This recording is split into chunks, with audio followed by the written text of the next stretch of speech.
ओ बिल्लो तेरी अख कतल करे लख कतल, जदों मूव करे करे लक कतल।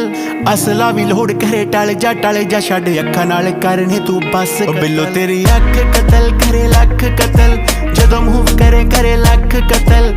असला भी लोड़ करे टल जा छड़ अखा नाल करने तू बस कतल। 47 है वेट 47 नू मार कले एमजी दे पट्टे जियां जुल्फां ते हार करे। मारेंगी तू किसे नू बरूद दी पुड़िए, नकरा बरहटे वांगू सीने चो पार करे। नक विच पाया कोका होंद तड़वा के ऑटोमैटिक जेन तू शकीनी रखे लाके। कद तेरा रफल पठानी